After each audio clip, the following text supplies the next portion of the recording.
Trish from Honey Pies Recipes, and I'm really excited to introduce you to my new cookbook, Ultimate Biscotti, 75 sweet, savory, and gluten-free recipes. And for you today, we're going to put together one of the recipes called Red Velvet. The first thing that you want to do when you're making biscotti is preheat your oven. The second most important thing to do is, if you have nuts in your recipe, to get them measured out, and as soon as your oven is up to temp, roast them for 10 minutes.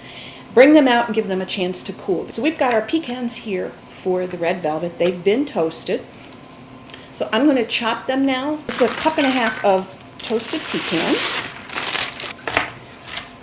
Just a rough chop. Pecans are a very soft nut, so if you come across a bigger piece when you're cutting the loaf, it shouldn't create a big problem. Okay, so these are done. Put these back here. The next thing we have to do is make an egg wash.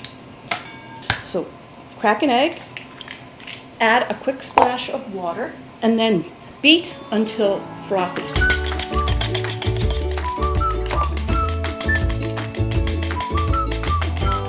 Nice and frothy, well mixed.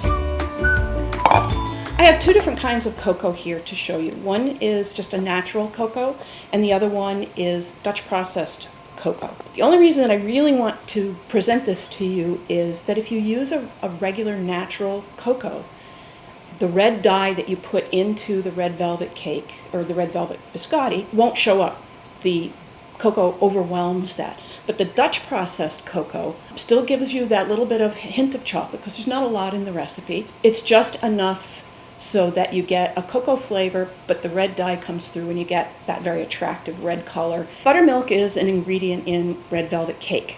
So we use a buttermilk powder.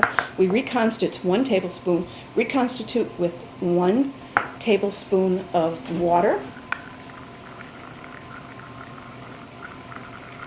Okay. So that's done. Now we have all of our other ingredients lined up together. Eggs, or sugar, salt, vanilla, flour, leavening agent, which is baking powder, and our red dye, and the cocoa. So now we're ready to begin. Add 2 eggs and 2/3 cup of granulated sugar and a teaspoon of salt. I use coarse salt or kosher salt, and then we've got a teaspoon of vanilla. I'm going to turn this on and it's going to go up to high. I'm going to beat it on high for about 30 seconds.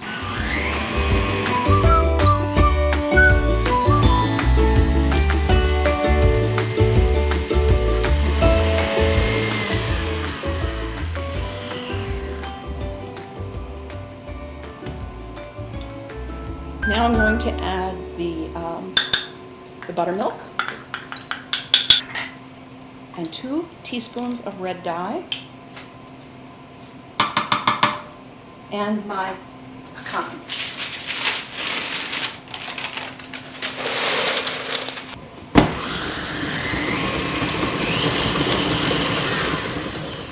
Okay. So now you have a bright red batter. Now we're putting in our flour. This is our baking powder. Cocoa powder.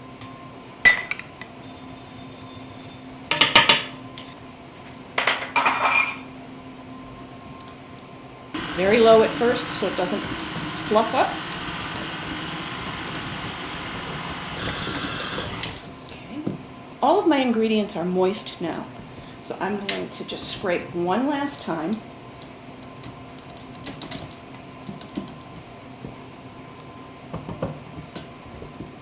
And then I'm going to put it on high and let it go for about 10 seconds, just to make that dough smooth.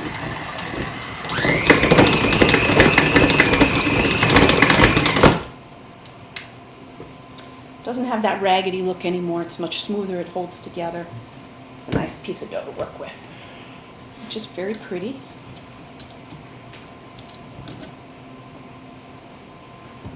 This is like a pie mat. It's got the circle and measures everything out. But it has a ruler across the top, which is nice because I want 18 inches long by about 2 inches around. So that allows me to judge that from here. If you don't, it's good to use maybe a home ruler. I keep one of these in my kitchen drawer.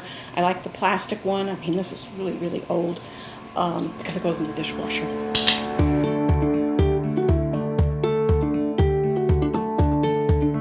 Lightly dust your space. So I'm going to put a little flour on my hands. Just rub it off. Okay, and we're rolling, trying to keep it even. Put that end in a little bit.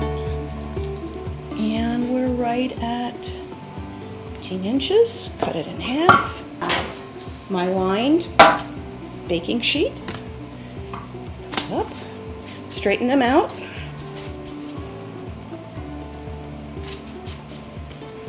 Take our egg wash.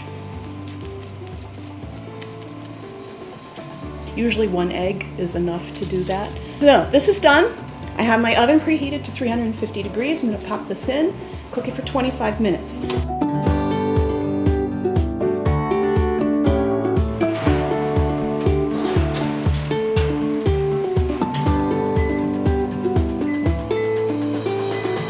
Leave that in for 25 minutes. It's going to come out of the oven and it's going to need to cool, probably a couple of hours.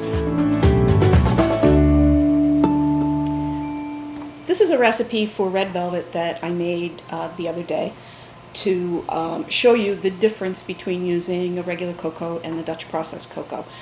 This is a little bit darker, so we'll cut these up, and I just want to show you side by side so that you can decide for yourself whether you want to go out and purchase the Dutch processed cocoa. So these are nice and cold.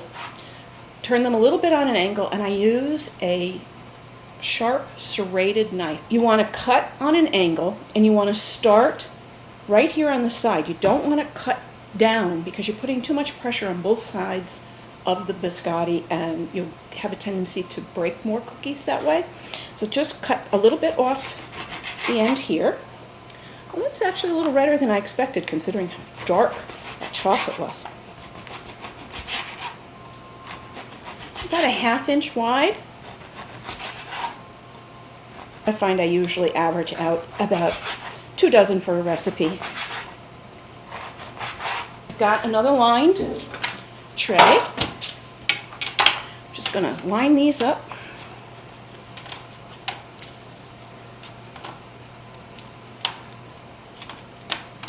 So these are going back in the oven now.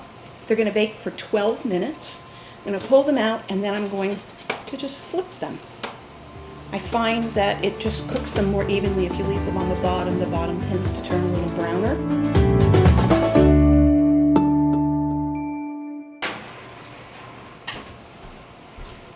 Okay.